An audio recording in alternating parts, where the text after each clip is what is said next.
Yes बेटा, life process chapter में हमने 4 प्रोसेसेस करने हैं। इसमें से हम सेकंड प्रोसेस पे आ गए हैं, न्यूट्रिशन हमने खत्म कर लिया है। अब जो हमारा प्रोसेस चल रहा है, this process is called respiration और we are going to start respiration. तो जब भी हम बेटा रेस्पिरेशन की बात करते हैं तो हमारे माइंड में एक चीज आती है, सांस लेना, है ना। Oxygen in, CO2 out. ये रेस्पिरेशन जब हम वर्ड बोलते हैं ना, तो ब्रीदिंग वाला कंसेप्ट हमारे माइंड में आ जाता है कि ऑक्सीजन लेनी है, CO2 छोड़नी है, इसी को रेस्पिरेशन कहते हैं। बट ये डेफिनेशन ठीक नहीं है। अगर आपसे कोई पूछे कि रेस्पिरेशन क्या है, so respiration is basically combination of two things, breathing plus oxidation of food. ठीक है जी, समझो जरा। तो अब कोई आपसे अगर पूछ ले कि what is respiration, so respiration means breathing plus oxidation of food, मतलब ये फिजिकल प्लस केमिकल दोनों प्रोसेस इन्वॉल्व करता है। चलो इसको पढ़ने से पहले हम इस डायग्राम को फोकस करते हैं। ये डायग्राम आपने कॉपी में नहीं बनाना है, बस कुछ समझाने के लिए बताया मैंने। मान लीजिए एक टेस्ट ट्यूब है। टेस्ट ट्यूब में हमारे पास एक लिक्विड है जिसे हम कह रहे हैं लाइम वाटर। अब लाइम वाटर आपको पता है, हमने चैप्टर 2 पढ़ा हुआ है, स्लैग लाइम CaOH2 कहते हैं। इसमें से हम एक ट्यूब की हेल्प से एयर पास कर रहे हैं, अपने मुंह से, अपने माउथ से एयर पास कर रहे हैं। अब देखो हमें पता है कि ह्यूमंस ऑक्सीजन इन करते हैं, CO2 निकालते हैं। तो इस पाइप के हेल्प से अगर हम एयर ब्लो करते रहे तो क्या ऑब्जर्व करेंगे हम यहाँ पे? बताओ एनीवन, क्या ऑब्जर्व करेंगे यहाँ पे बेटा? हमें थोड़ी देर में ये जो लाइम वाटर है ये मिल्की हो जाएगा। ये पता चलेगा कि थोड़ी देर में we will observe lime water will turn milky. तो इस एक्सपेरिमेंट से ये पता चलता है कि जो हम एयर बाहर निकालते हैं अपने मुंह से, that is CO2 and CO2 turns lime water milky. तो इसको नोट वोट नहीं करना है, ये सिर्फ आपको बताया है कि ये एक्सपेरिमेंट में हम बताना क्या चाह रहे हैं। तो हम यहाँ पे ये बता रहे हैं कि जब हम अपने मुंह से हवा बाहर निकालते हैं, एयर को ब्रीद आउट करते हैं, तो जो ब्रीद आउट कर रहे हैं that is CO2 and it turns lime water milky. तो ये तो एक हो गया सिंपल बताने के लिए, जो हम ब्रीद आउट करते हैं वो CO2 है। अब रेस्पिरेशन पे हम आ जाते हैं कि व्हाट इज रेस्पिरेशन। तो अगर पेपर में क्वेश्चन आ जाए रेस्पिरेशन है क्या, तो आप लिखिए यहीं पे, respiration is combination of breathing and oxidation of food. Air को अंदर लेना, और जब एयर हमारे बॉडी के अंदर जाएगी तो जो ऑक्सीजन है वो ब्लड के अंदर ग्लूकोज को ब्रेक करेगी। ब्रेक करना मतलब बर्न करना या ऑक्सीडाइज करना। तो रेस्पिरेशन का मतलब होता है breathing plus oxidation of food. तो कोई आपसे पूछ ले कि भाई रेस्पिरेशन क्या होता है, तो आप सिंपल टर्म में बताइए, respiration is combination of breathing and oxidation of food. तो हम यहां से ये रिजल्ट निकालते हैं कि व्हाट इज रेस्पिरेशन। तो आप ये बेटा साथ साथ लिख लीजिए। सो डेफिनेशन इस तरह से बनेगी, respiration is combination of breathing and oxidation of food। oxidation of food, जो ये हमारा ऑक्सीडेशन ऑफ फूड होता है ये होता है केमिकल प्रोसेस, और जो ब्रीदिंग है ये होता है फिजिकल प्रोसेस, मतलब ऑक्सीजन को इन करना, CO2 को बाहर निकालना, इसको हम कहते हैं ब्रीदिंग। और ऑक्सीजन जब हमारे बॉडी सेल्स में जाएगा तो वहां पे वो ऑक्सीडेशन करेगा, मतलब ग्लूकोज को ब्रेक डाउन करेगा और एनर्जी बनेगी। अब हमने पढ़ा हुआ है कि जो हमारी बॉडी में एनर्जी है वो ATP की फॉर्म में स्टोर होती है माइटोकॉन्ड्रिया में।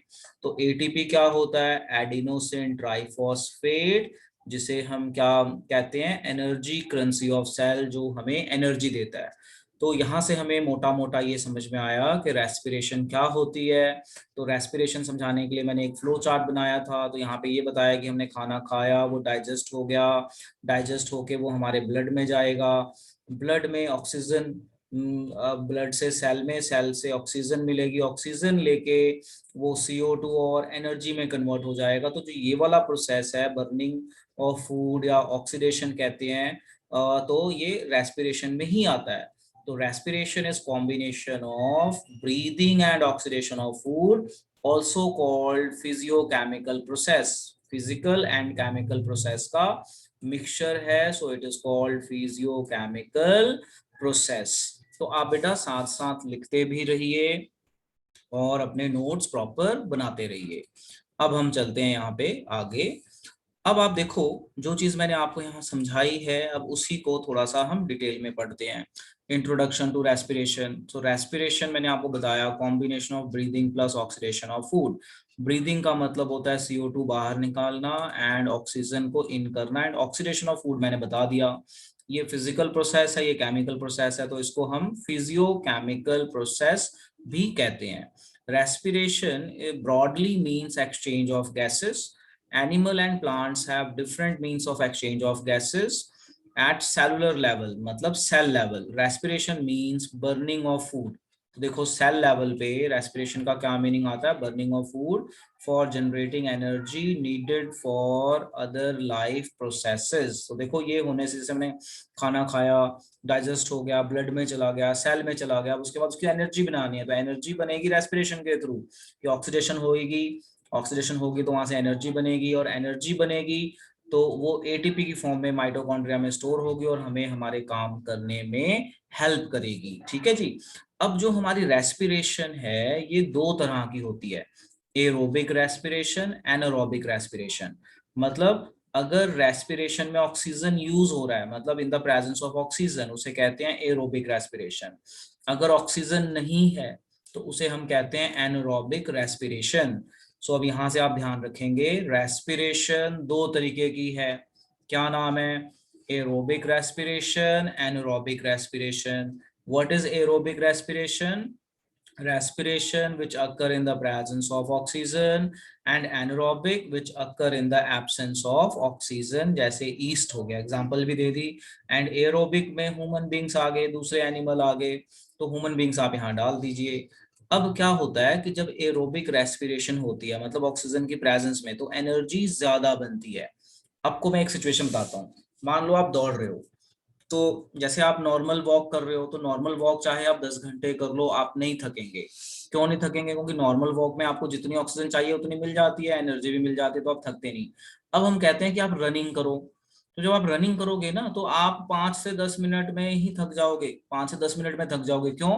क्योंकि जब हम रनिंग करते हैं तो हमारी बॉडी को जितनी ऑक्सीजन चाहिए मिल नहीं पाती, तो ऑक्सीजन कम मिलेगी। तो अगर ऑक्सीजन पूरी मिल रही है तो एरोबिक, ऑक्सीजन कम मिलेगी तो उस टाइम एनारोबिक रेस्पिरेशन हो गई। एनारोबिक रेस्पिरेशन में एनर्जी कम मिलती है, कम मिलने से हम थक जाते हैं।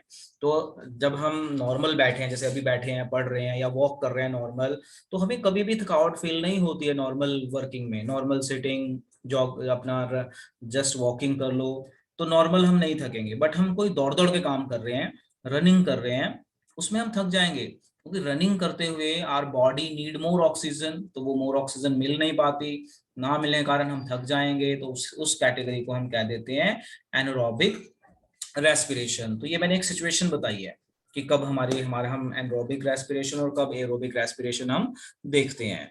चलिए इसको जरा आप लोग नोट कर लीजिए। ओके बेटा, तो हमने रेस्पिरेशन का बेसिक पढ़ लिया, और हमने ये पढ़ लिया कि जो रेस्पिरेशन है ये दो तरीके का है, aerobic, anaerobic. Aerobic respiration when respiration occur in the presence of oxygen और एयर कह सकते हो। Anaerobic respiration occur in the absence of oxygen, example east. मैंने इसमें और भी एक आधी एग्जांपल्स दी थी, ह्यूमन की एग्जांपल इन दोनों सिचुएशन पे। अब जब हम आगे चलते हैं, तो जो मैंने पीछे बताया वही चीज यहाँ पे आ रही है। अब यहाँ पे क्या बता रहे हैं कि रेस्पिरेशन जब एरोबिक फॉर्म में हो तो ये ऑक्सीजन की प्रेजेंस में होती है, और ये एनर्जी मॉलिक्यूल बनता है एटीपी, 38 एटीपी माइटोकॉन्ड्रिया में, और ये एनर्जी मिलती है। एटीपी की फुल फॉर्म हमने बता दी थी, एडिनोसिन ट्राइफॉस्फेट, इसे एनर्जी मॉलिक्यूल कहते हैं। ठीक है, जैसे मान लो अभी हम पढ़ रहे हैं या कोई काम कर रहे हैं, तो जब हम काम करते हैं ना, तो एटीपी एनर्जी देता है, एनर्जी देने के बाद ये एडीपी में कन्वर्ट हो जाता है, मतलब जब एनर्जी खत्म हो जाएगी ना तो ये एडीपी में कन्वर्ट हो जाएगा, फिर से ऑक्सीडेशन होगी तो एडीपी को फिर से एक फॉस्फेट मिलेगा और ये फिर से एटीपी में चेंज हो जाएगा और फिर से माइटोकॉन्ड्रिया में चल जाएगा। तो जितना हम अपनी न्यूट्रिशन लेते रहेंगे एडीपी एटीपी में चेंज होता रहेगा, हमारी बॉडी में एनर्जी मिलती रहेगी। तो जब आप खाना नहीं खाते, मान लो एक टाइम खाना नहीं खाया तो शाम तक थक जाते हो, क्यों? क्योंकि आपके जितने एटीपी थे वो खत्म हो गए, फिर आप खाना खाएंगे फिर से एटीपी बन जाएगी, फिर से आप चार्ज हो जाएंगे। तो यहाँ पे सिर्फ ये बताया जा रहा है कि दो तरह की रेस्पिरेशन है, एनर्जी ज्यादा मिलेगी एरोबिक में और एनारोबिक में कम मिलेगी। और एक एडिशनल इंफॉर्मेशन बता दी कि एनर्जी मॉलिक्यूल एटीपी है, जब ये एनर्जी दे देगा अपनी तो ये चेंज हो जाएगा एडीपी में। एडीपी को कहते हैं डाइफॉस्फेट, एडिनोसिन डाइफॉस्फेट। तो ये जस्ट एक नॉर्मल नॉलेज के लिए है, इसको नोट करने की जरूरत नहीं है कॉपी में। अब आते हैं आगे। अब देखो जो ये फ्लो चार्ट मैंने बनाया है, ये फ्लो चार्ट आपको अपनी एनसीईआरटी बुक में भी मिलेगा और यहाँ से बेटा बहुत सारे क्वेश्चंस बनते हैं। क्या क्वेश्चन बनता है? देखो सबसे पहली चीज कि जब रेस्पिरेशन होती है तो ग्लूकोज को तोड़ती है, ये ऑक्सीडेशन होता है, ग्लूकोज का ब्रेकडाउन। देखो अगर जो हम पढ़ते आ रहे हैं, हम यही पढ़ रहे थे पीछे भी कि ग्लूकोज को ऑक्सीजन दी तो ये ऑक्सीजन अपना ग्लूकोज को तोड़ देगा, एनर्जी CO2 और वाटर बनाएगा। तो अब हम ये डिटेल पढ़ रहे हैं कि ये कैसे होता है। देखो जब हम खाना खाते हैं तो ग्लूकोज हमारे साइटोप्लाज्म में जाएगा और ये टूटेगा, सबसे पहला स्टेप रेस्पिरेशन का, टूटेगा और टूट के बनाएगा 3 कार्बन चेन जिसे हम कहेंगे पायरुवेट।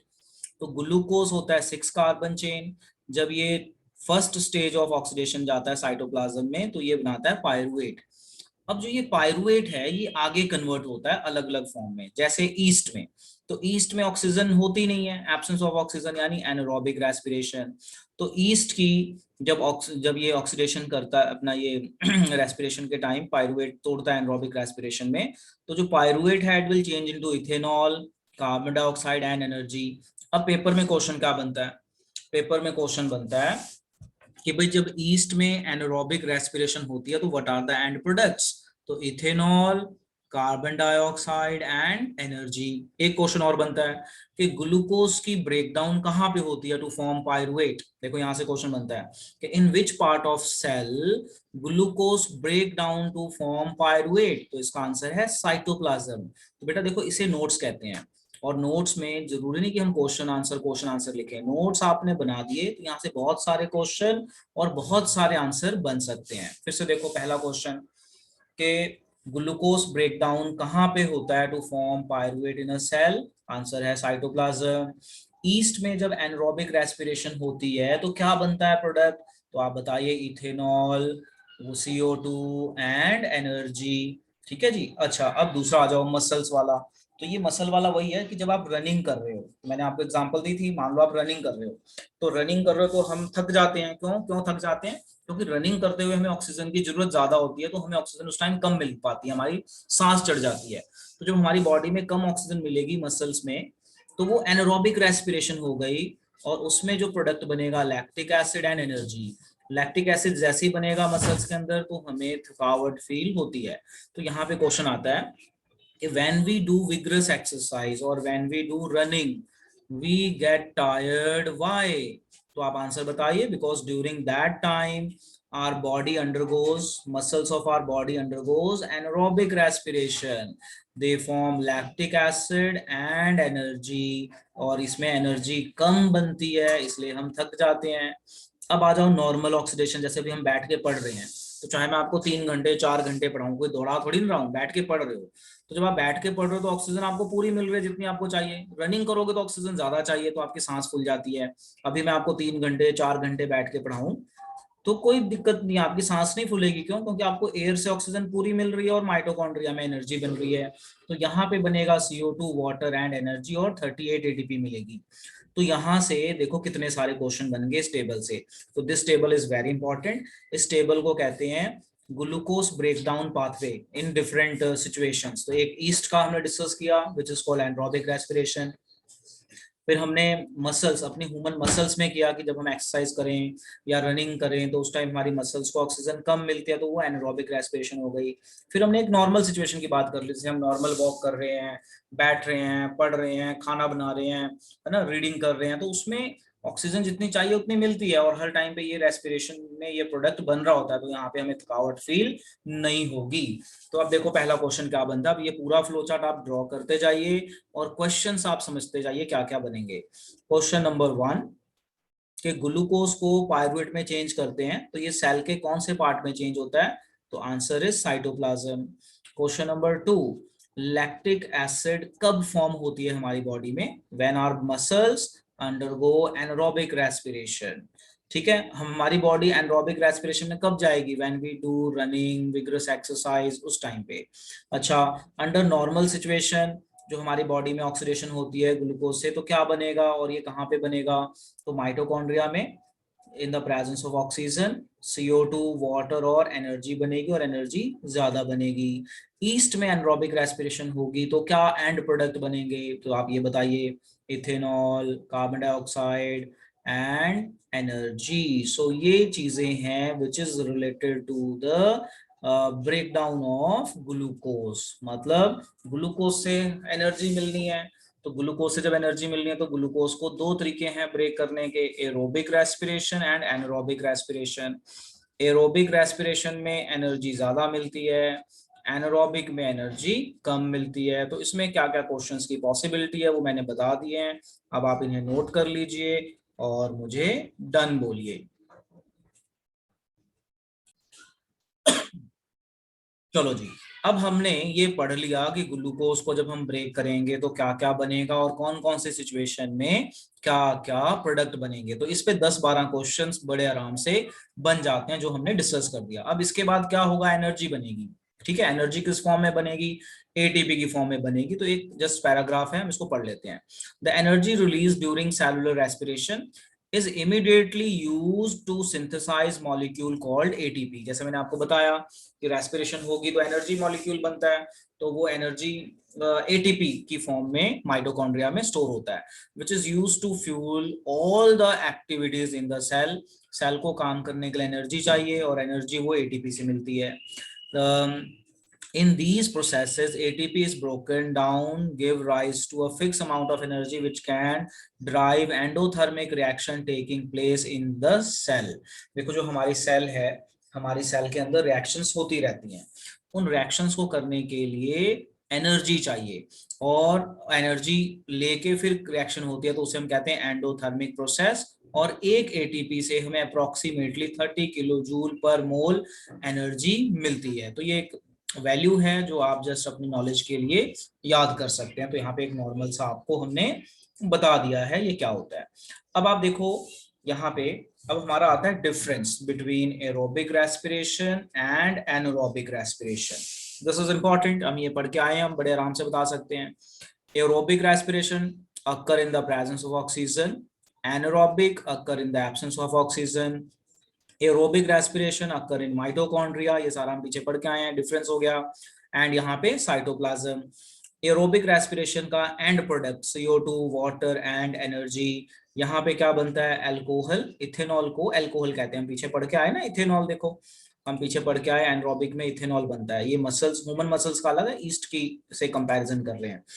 ठीक है जी, तो ये बन गया। और हमारे मसल्स में लैक्टिक एसिड, तो एनरोबिक रेस्पिरेशन हमने ईस्ट में पढ़ा अल्कोहल, और हमारे मसल्स में lactic acid. More amount of energy release, की जो एरोबिक रेस्पिरेशन है यहाँ पे एनर्जी रिलीज ज्यादा होती है, यहाँ पे लेस होती है। इक्वेशन दे दो, ग्लूकोज से पायरुवेट, पायरुवेट से CO2 वाटर एनर्जी, यहाँ पे ग्लूकोज पायरुवेट इथेनॉल, और अगर मसल्स है तो glucose pyruvate lactic acid. So this is very important difference which you should know about this respiration, very very important, very important. अब आप इसे नोट कर लें और इसे याद कर लें, वेरी वेरी इंपॉर्टेंट।